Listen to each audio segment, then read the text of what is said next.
haven't really played that many video games, but it does resonate with me whenever gamers express how immersed they were in the world that they were playing through. There's just nothing quite like the feeling of being drawn into and enveloped by an entirely new world of someone else's design. I think this clip sums it up the best.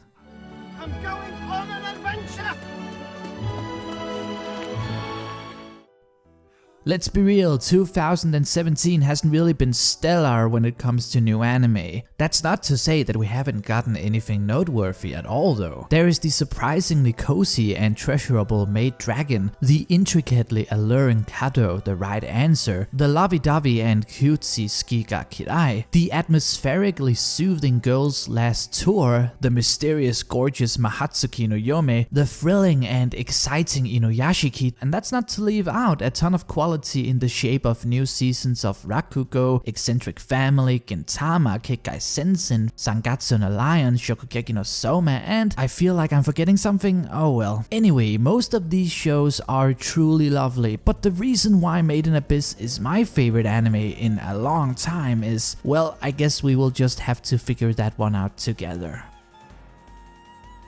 I don't really like the idea of hyping a show too much after just one episode, but after wrapping up all 13 of Made in Abyss, I can now clearly state that the feeling I had initially after the first was on point. This one was special. I try not to prematurely judge what I watch before I've actually, watched it. However, try is key here, as I'm only human and I too have a lot of bias. I'd be lying if I said that I didn't feel the fatigue of high school anime or that I didn't turn off Imoto Sao after just 10 seconds. But bias goes both ways, and thankfully Made in Abyss managed to, well, cater to every single thing I have ever wanted in an anime. I said this was a favorite, not necessarily a best, but I could probably argue both ways. It's got lovable characters, thought-provoking ideas brought to the table with great intent and executed almost perfectly, well-directed atmosphere, breathtaking visuals, and beautiful music.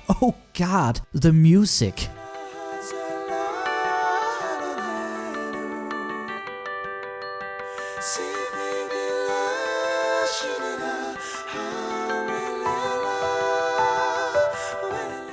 Many artists have tried to create entire worlds based solely on their imagination. They create something otherworldly, something gratuitously big, something littered with convoluted rules, names, and mechanisms to make them appear as real as possible, to make them feel as real as possible. But they just rarely succeed. But when they do, it's absolutely magnificent.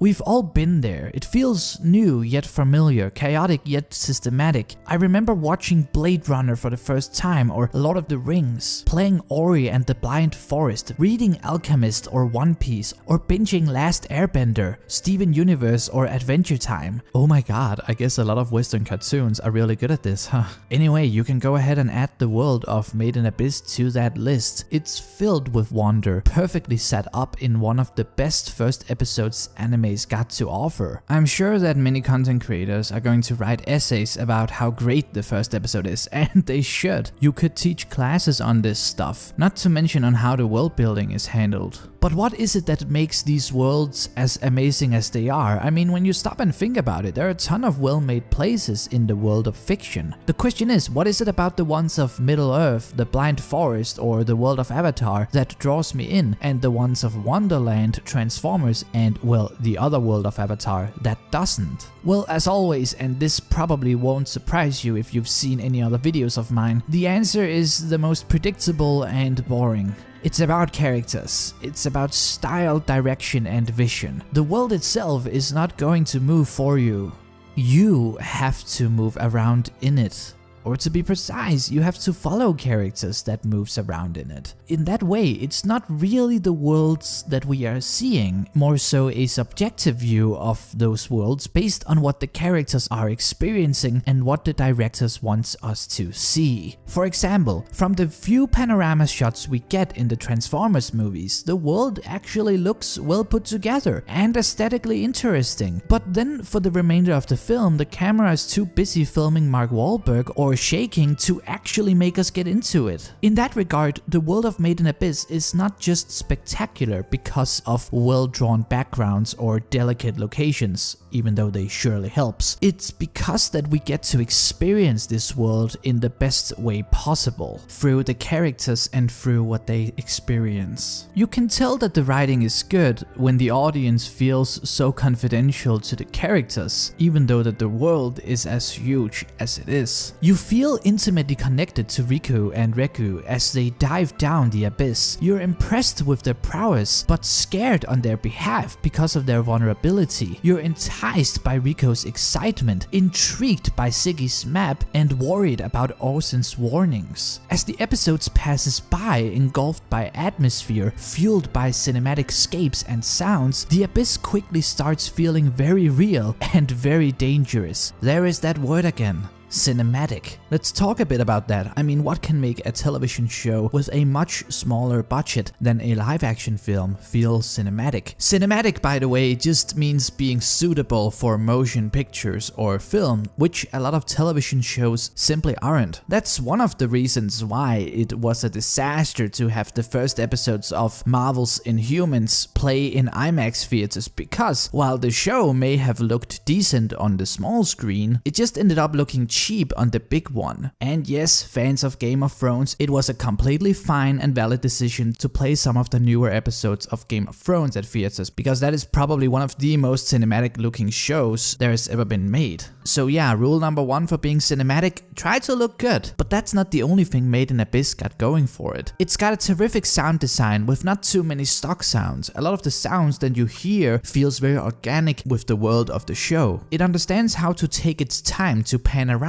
the locations and play around with different shot compositions to avoid an otherwise cheaper feel. It's always cool when an anime acts as if it's got a camera and then uses that to its advantage. To be honest, this show plays better on a big screen than some movies do. One of the best decisions was to keep many of the episodes highly personal. Multiple episodes are quote-unquote just about Riku and Regu trying to deal with whatever relatively minor obstacles the abyss is handing them. The biggest surprise though came at the 10th episode, Poison and the Curse, where a wild monster known as an Orbit Piercer, which is a cool ass name by the way, strikes down Riku, poisoning her and leaves her without conscience for the remainder of the season. Typically when the main character is being put out of commission for multiple episodes, it's after some grand decisive battle, but not here. To put things blunt, they just fucked up. They had just finished Osen's survival training and were even handed out new weapons. Neither Riku, Regu, or us for that matter expected them to lose to the first approaching enemy afterwards, but that's just how dangerous the abyss is. It was scary, it was intense, and it was brilliant.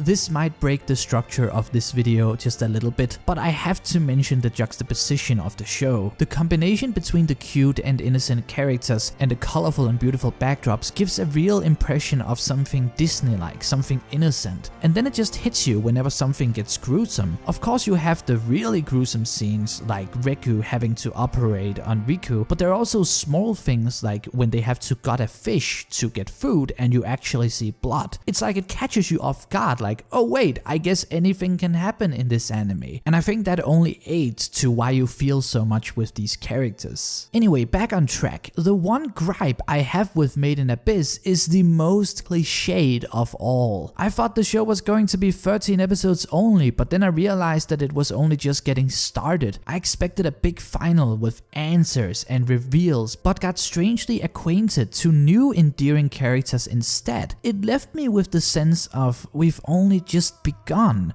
What I'm trying to say is that I wanted more. More time with these characters, more answers, more of that amazing soundtrack, more information about the other White Whistles, about the skeletons in the walls, about the whereabouts of Lysa, about all the other layers of the Abyss, just so much more.